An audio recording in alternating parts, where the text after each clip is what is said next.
So, Bismillah Rahman Rahim, and welcome to this series in which we'll be discussing about some Islamic finance instruments, and we'll be starting off with the very simplest among them, that is Musharakah. So, what Musharakah is that it is a simple partnership business between two or more than two parties, and it must comply with the conditions of musharaka or partnership, that is that you must have a minimum of two parties in order to form a partnership.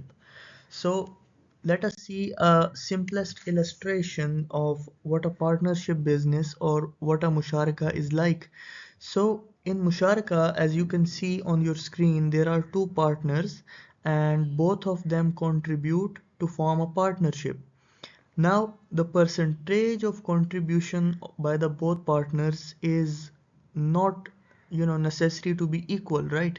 As you can see on the screen, there is 60% of capital that is provided from partner A or the left-sided partner, and the 40% of the capital is provided by partner B or the right-sided partner, right? So in this way, 60% of the ownership of the partnership basically is owned by the left-handed partner and 40% is owned by the right-handed partner. So this is what a simplest illustration of a partnership business or a musharaka looks like, right? So now we'll be discussing about, the derivation of how the concept of musharaka is derived from, Islamic uh, Islamic sources basically. So first of all, we have this hadith Qudsi in which Allah subhanahu wa ta'ala says that Allah subhanahu wa ta'ala has declared that he will become a partner in a business between two mushariks until they indulge in cheating or breach of trust. So basically Allah likes a partnership business basically according to the essence and according to the concept that is, derived from this hadith Qudsi. So Allah subhanahu wa ta'ala becomes a partner among the two or more than two partners, when they are engaged in a partnership business or when they are engaged in musharaka basically, until or unless they indulge in cheating, right? Or breach of trust or some illegal activity. So Hadith Qudsi says that until or unless you indulge in, some unlawful thing in the eyes of Sharia, right? Allah subhanahu wa ta'ala will not be a partner with you. But when you are, indulging or engaging in such partnerships, such shirakats, that are lawful and that are permissible in the eyes of Sharia, Allah subhanahu wa ta'ala will be a partner among you guys, right?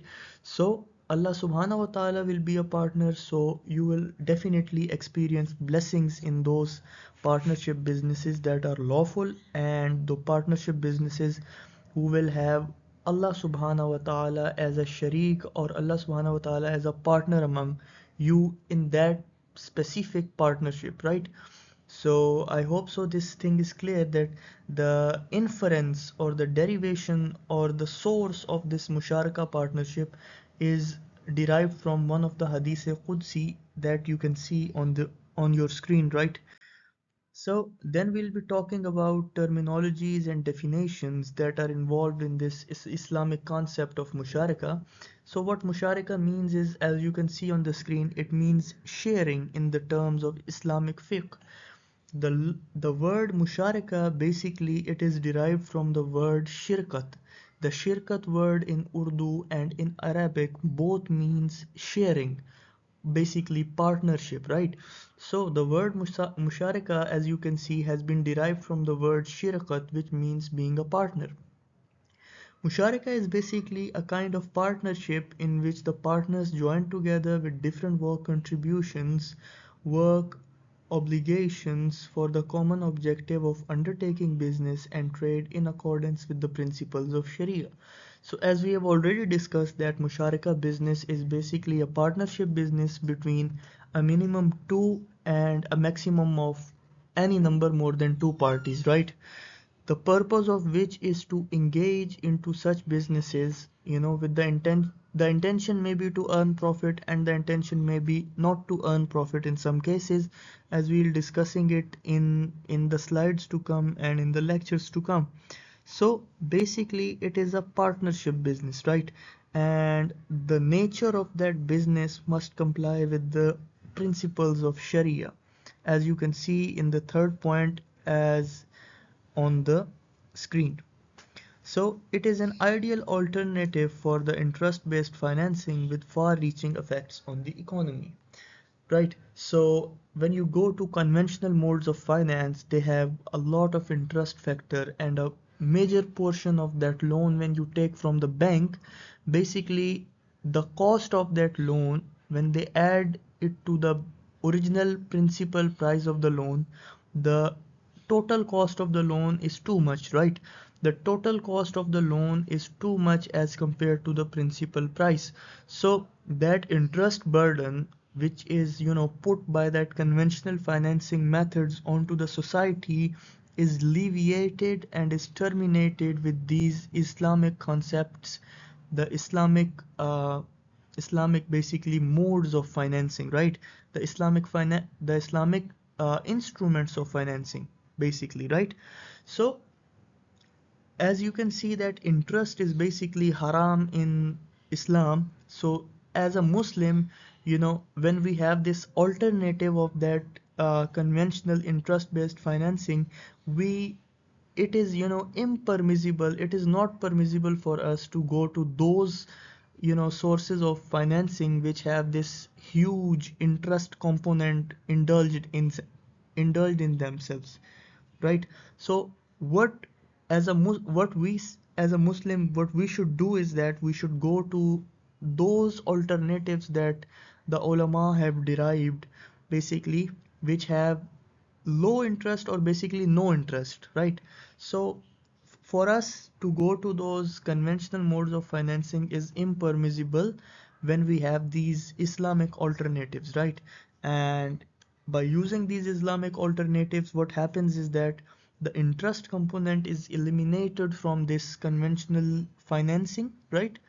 As compared to basically conventional financing. So this burden of interest that is there on the society, which is called zulm in Surah Baqarah ayat number 278, is basically diminished or properly eliminated from the society when we switch to these Islamic modes of financing, right? So this is what the terminologies of Musharakah, the definitions of Musharakah, and basically the sources of Musharakah, where this concept of Islamic partnership business is derived for, we have discussed in detail, right? Then what we have is that how a contract of Musharakah is made, right? How a contract of Musharakah is basically executed, right? So basically, Musharaka contract is made when two parties come, they sit on the table, they give their respective capital contributions, they agree upon the profits that they'll be deriving from the partnership business, right? So this is what they all write in the contract of Musharaka, and then if there are two parties, then both parties sign, and if there are more than two parties, more than two parties basically sign. Every member, every partner is liable to sign that contract of Musharaka.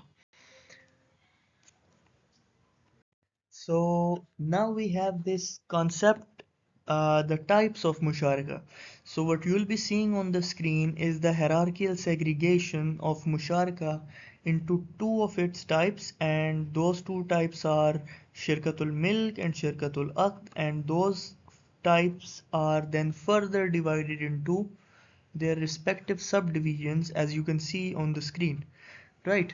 So we'll be discussing briefly about them. What does Shirkatul Milk mean? First of all, right? Shirkatul Milk is when both parties come close to each other, they sit on the table, they draft an agreement of Musharaka, right? The purpose of which is not to earn profit from each other. I repeat, the purpose of which is not to earn profit from each other. Now it has two types, Shirkatul Milk Ikhtiyari and Ghair Ikhtiyari. as the word ikhtiyari itself expresses its meaning, here the agreement of Musharakah is signed by the mutual consent of two or more than two parties that are engaged in the contract, right? Here I would like to give you an example that supposedly you, the listener of this video, you want to purchase a house that is worth 1 lakh rupees, right? But you have 20,000 rupees in your reserves or in your pocket, right?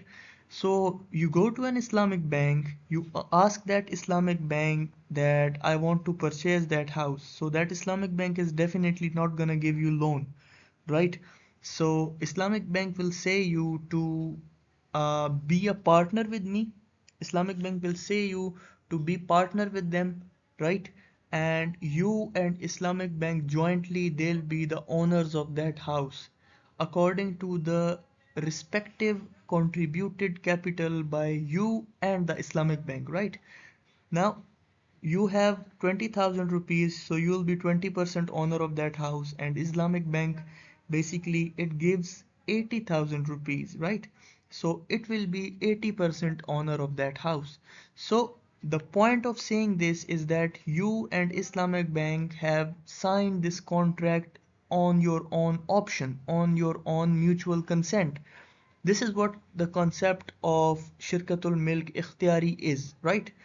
On the other hand, Shirkatul Milk Ghair Ikhtiyari, it comes into play when a joint partnership is enforced, or basically it is given to two or more than two partners, you know, regardless of their consent, right?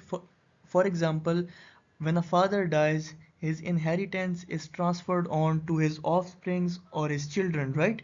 So what's happening here is now it was not the consent of the children to gain the property of their father, right?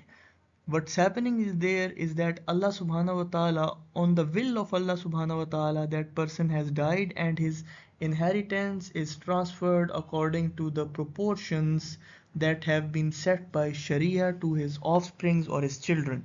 So this is what Shirkatul Milk Ghair Ikhtiyari is, the joint partnership without the consent of either parties or without the intention of basically either parties, right? Then we have Shirkatul Aqd. Shirkatul Aqd is that when both partners come close to each other, they sit on the table, right? And they draft an agreement in which they write their respective contributed capital by each of the parties, right? And then they agree upon the ratios which basically which are profitability ratios which they'll be using to divide their daily or annual or monthly profit among them, right? So this is what Shirkatul Aqd is. The intention here is basically to earn profit, right? Then we have the subdivisions Shirkatul Amal, Amwal and Wuju. What Shirkatul Amal mean is that here two or more than two partners, they share their professionalism and expertise in order to earn profit. An example is that when two or more than two persons, they open an HR firm, right? A human resource firm, or when two or more than two auditors, they open an audit firm. So this is what Shirkatul Amal basically is. In Shirkatul Amwal, two or more than two partners, what they do is that they contribute their respective capital in order to invest in something and then earn profit out of it. And that profit, obviously, as we have discussed previously, it's going to be divided according to the pre-agreed ratios, right? So this is what Shirkatul Amwal and Amal are. Now we have this third concept, Shirkatul Wuju. The word Wuju basically means goodwill, right? So here one partner or two partner who have goodwill, who have I mean good goodwill, right? In the eyes of people, they purchase an item on deferred payments and then they sell that item on the spot in order to earn profit. This is what Shirkatul Wujuh is. Now, in Shirkatul Amal, Shirkatul Amwal, and Shirkatul Wujuh, how profit, the risk, the loss, and the working capital is managed it is explained by Shirkatul Mufawaza and Shirkatul Ainan, right? So in Shirkatul Mufawaza, profit, contribution, risk, loss, all are equal, right? And Shirkatul Ainan, the profit may be equal, but the capital contributed may not be equal, or the working capital management may not be equal, right? So in Shirkatul Mufawaza, every concept that we have put into that contract, for example, contributed capital, profit, loss, risk, everything is equal. And in Shirkatul Ainan, everything is not equal, right? So this was a complete, comprehensive analysis and explanation of what Musharakah is, right? And how the Musharakah contract is framed, what is the source of this concept of Musharakah, from the Islamic sources, from Quran and Hadith. We have discussed it from Hadith Qudsi. Then we have discussed about this hierarchical segregation of Musharakah that you are viewing on the screen right now. And I hope so this concept is clear. In next videos, we'll try to talk about the diminishing musharaka. It is also a very important concept in Islamic finance. So in next video, inshallah, we'll be discussing about what diminishing musharaka is, what are the components of diminishing musharaka, right? How that contract is executed, how the tenor payments in that contract are set up. So enough for today, and inshallah we'll see you in the next video. Take care. Allah Hafiz.